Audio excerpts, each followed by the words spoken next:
rádio e a TV Brasil Espírita apresentam o Evangelho segundo o Espiritismo e sua simplicidade.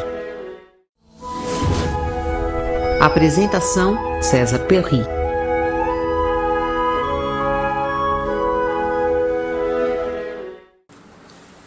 Amigos da Rádio Brasil Espírita de Maceió, é com bastante alegria, com bastante satisfação que estamos chegando hoje no último programa da atual série, o Evangelho em sua simplicidade, onde nós estamos estudando passo a passo, capítulo por capítulo, essa obra básica de Allan Kardec, que é o Evangelho segundo o Espiritismo.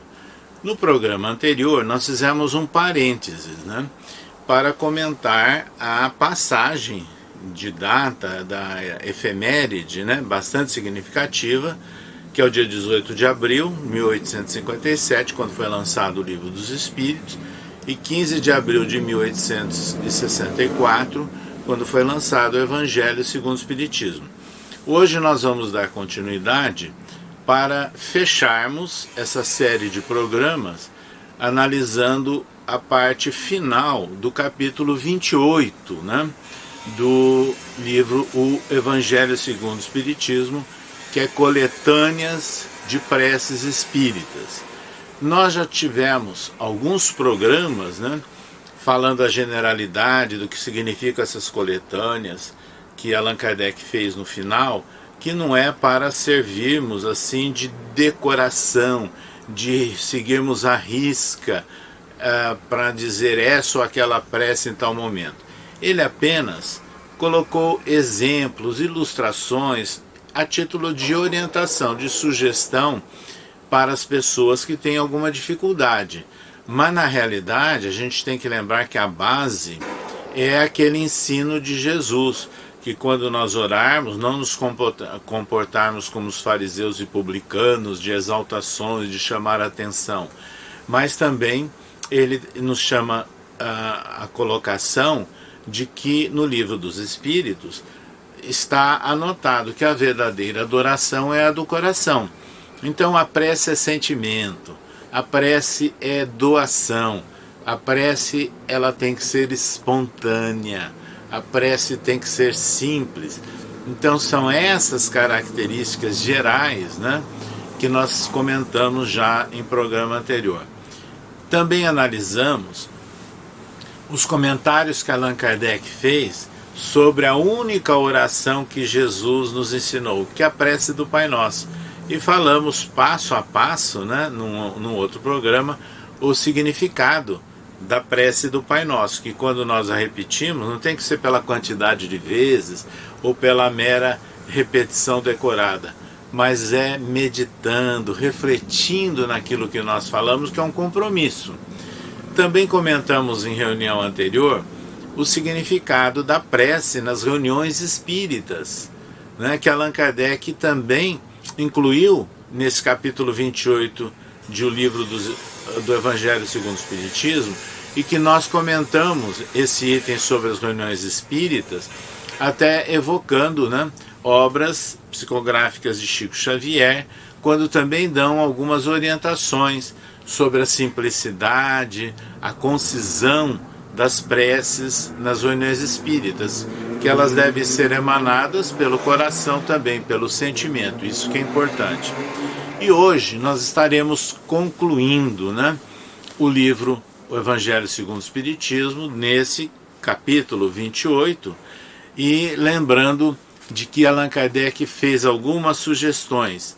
Então ele, por exemplo, ele fala das preces por aqueles que se encontram em aflição, não é?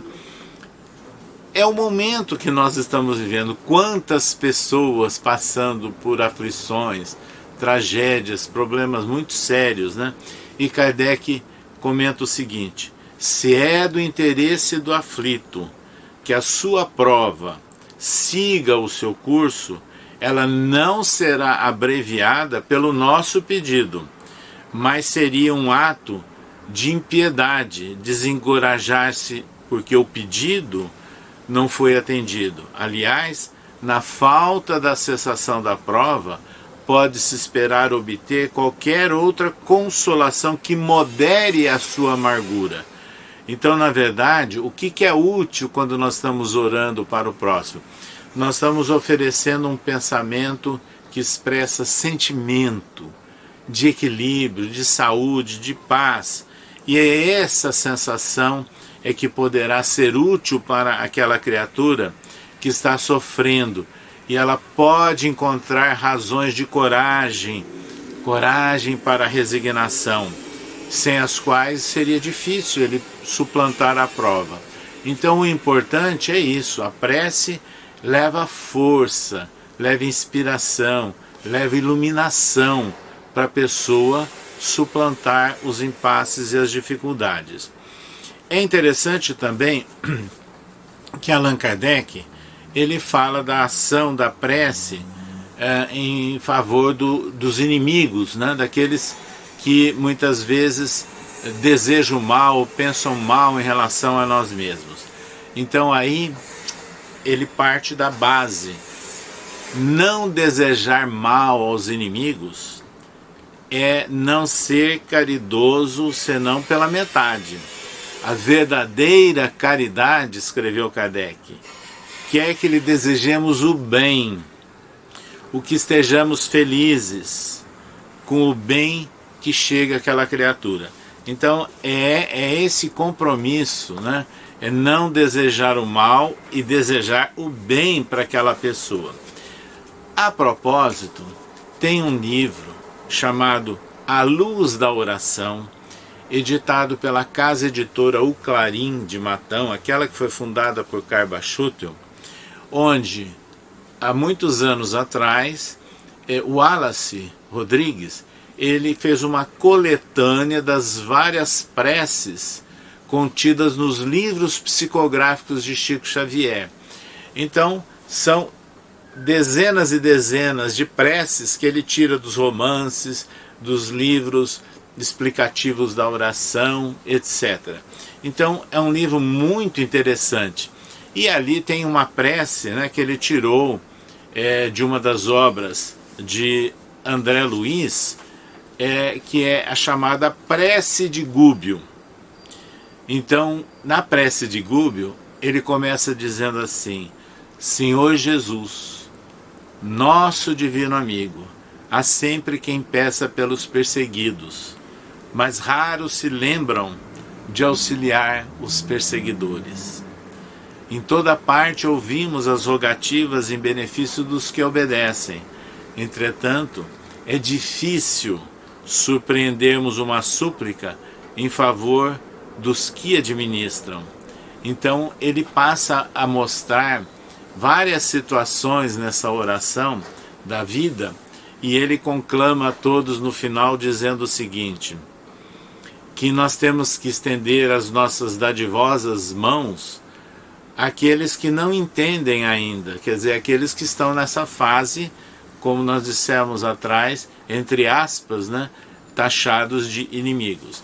É para eles, Senhor, para os que repousam aqui em densas sombras que te suplicamos, a bênção, desata-os, mestre da caridade e da compaixão, liberta-os para que se equilibrem e se reconheçam.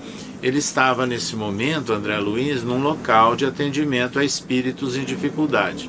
E aí ele conclui: ajuda-os a se aprimorarem nas emoções do amor santificante, olvidando as paixões inferiores para sempre.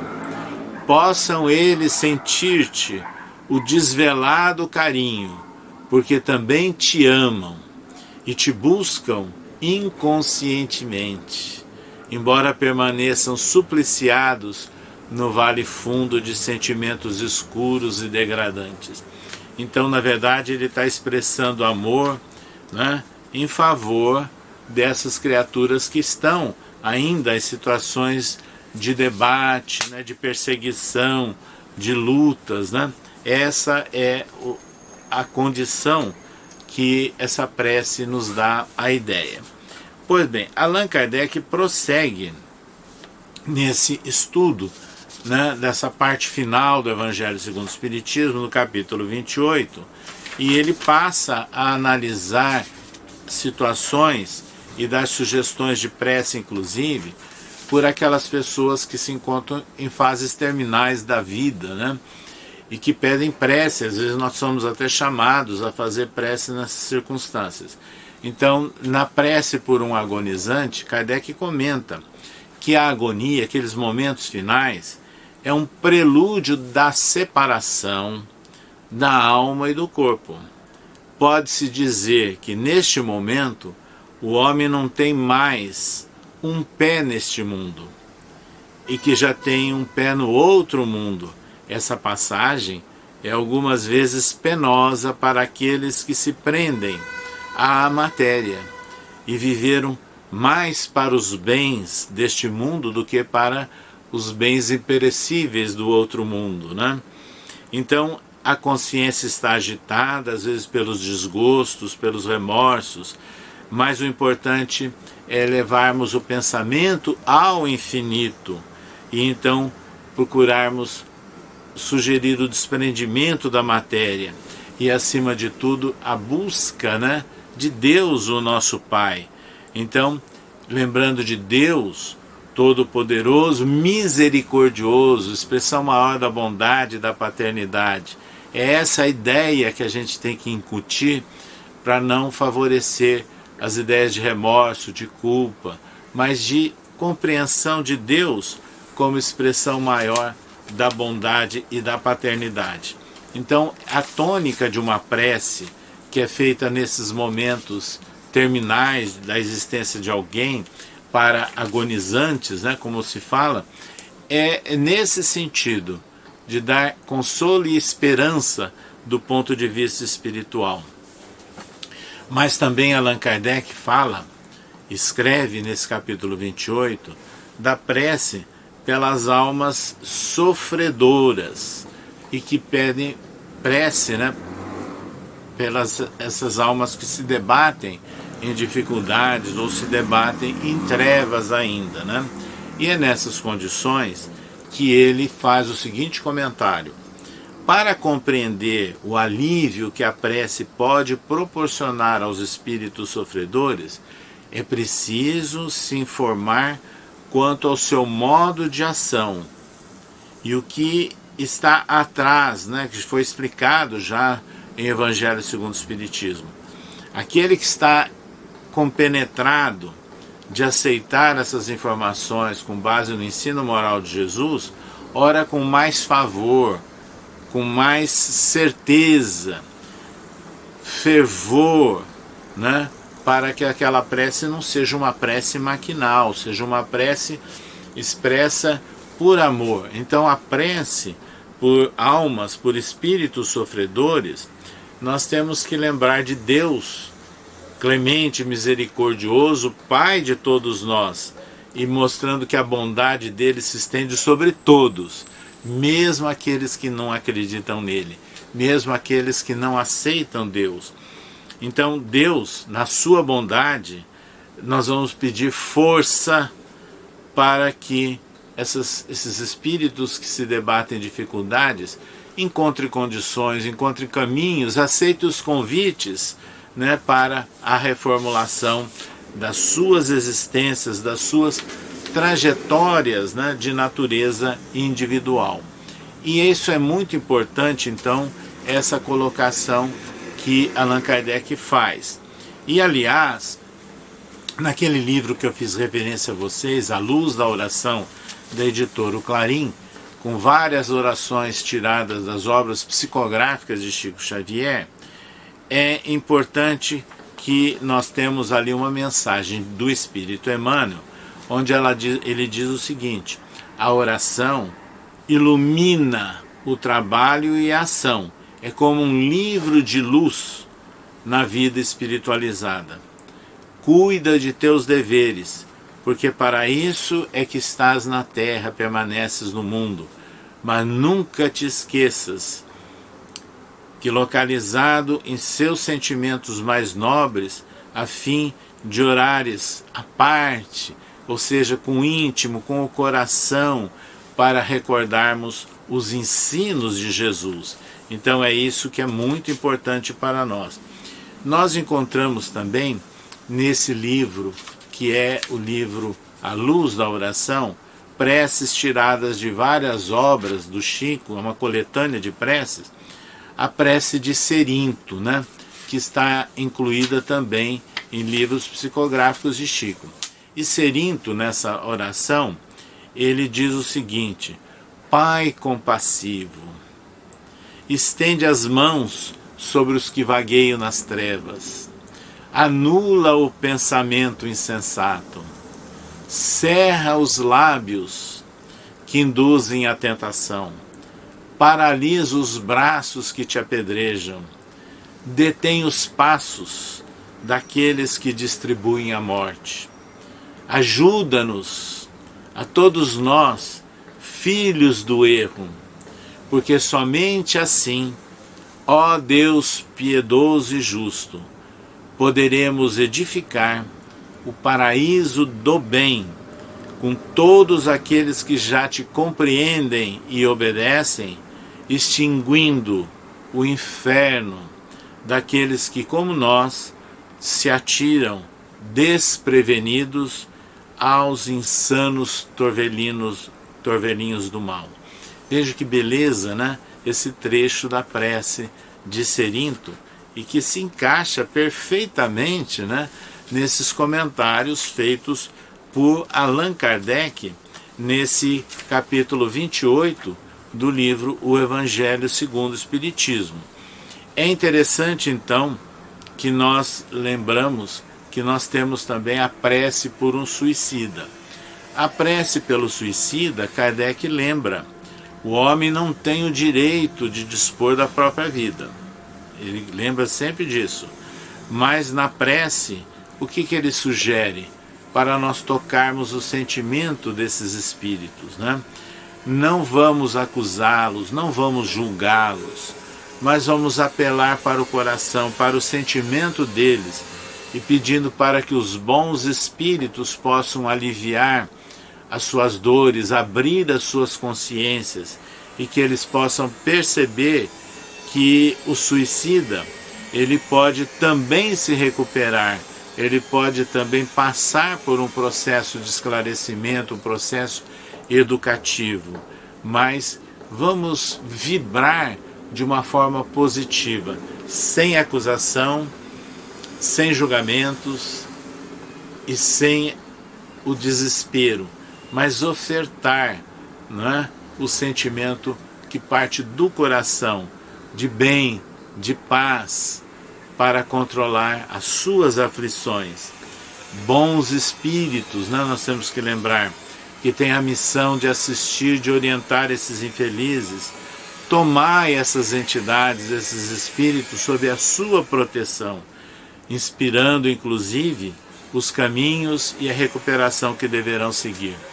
Aliás, nós temos no livro Memórias de um Suicida, da médium Ivone Pereira, exemplos nobilíssimos, né, de atendimento espiritual de suicidas, né, que é relatado nesse livro Memórias de um Suicida, onde aparece inclusive a questão daquelas almas que foram recolhidas em instituições do mundo espiritual, como o Instituto Maria, e eles passam a ser atendidos lá no mundo espiritual, outros inclusive dialogando, sendo atendidos em reuniões mediúnicas do centro espírita.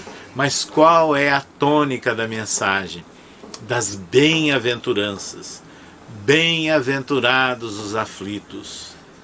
Porque essa situação é que ela deve ser superada pelo consolo, pelo acolhimento oferecido pelas entidades desencarnadas e por aqueles encarnados que aqui estão orando, oferecendo preces pelos suicidas. Então nós encontramos nesse livro, o Evangelho segundo o Espiritismo, no capítulo 28, considerações importantes, exemplos que Kardec nos dá, ilustrações sobre várias situações de prece em favor de criaturas que estão passando por provas, por testes complicados, né, aqui na nossa existência corpórea. Mas nós não podemos deixar de falar da questão, inclusive, das aflições que nós estamos vivendo, das dificuldades de saúde, né, nessa tragédia da pandemia, onde nós temos que pedir o apoio, a ajuda, né, e muitos pensam em cura. Pois Emmanuel tem uma mensagem naquele livro que nós citamos há pouco, A Luz da Oração, que é intitulado Oração em Cura. Recorres à oração, junto desse ou daquele enfermo, e sofres, quando a restauração parece tardia. Entretanto, reflete na lei divina, que todos obrigatoriamente nos estamos entrosando. Isso não quer dizer que devemos ignorar o martírio silencioso dos companheiros em calamidade no campo físico. Mas diz Emmanuel da compreensão, do apoio, da mensagem, do sentimento de fé, de esperança, de coragem, de ânimo, né, que nós temos que vibrar em favor por esses que estão doentes. E ele complementa dizendo: organizemos assim o nosso socorro de oração junto a todos aqueles que padecem no corpo dilacerado, mas se a cura demora, jamais nos aflijamos. Seja o leito de linho, de seda, de palha ou de pedra, a dor é sempre a mesma, e a prece em toda a parte é bênção, reconforto, amparo, luz e vida. Lembremo-nos, escreveu Emmanuel, no entanto, de que as lesões e as chagas, as frustrações e os defeitos em nossa forma externa, ou seja, no nosso corpo, são remédios da alma que nós mesmos pedimos à farmácia de Deus.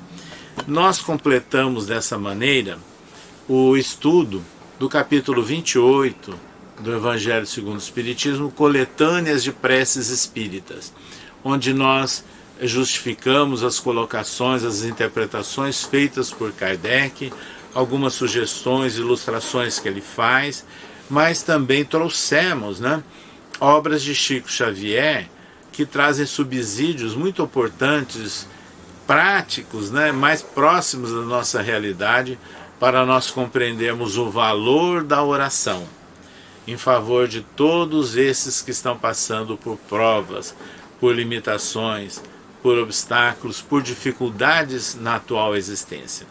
Ao completarmos o estudo do capítulo 28 do Evangelho segundo o Espiritismo, nós estamos agora encerrando todo o estudo que nós fizemos ao longo de meses desse livro magistral, o Evangelho segundo o Espiritismo, obra básica de Allan Kardec, que centraliza na compreensão do ensino moral de Jesus à luz do Espiritismo. Nós completamos o livro Evangelho segundo o Espiritismo, mas nós daremos prosseguimento pela Rádio Brasil Espírita com o mesmo título, o Evangelho em sua simplicidade, com outras nuances dos ensinos de Jesus. Completamos o Evangelho segundo o Espiritismo e a partir do próximo programa nós vamos começar a analisar o Sermão da Montanha. Até lá!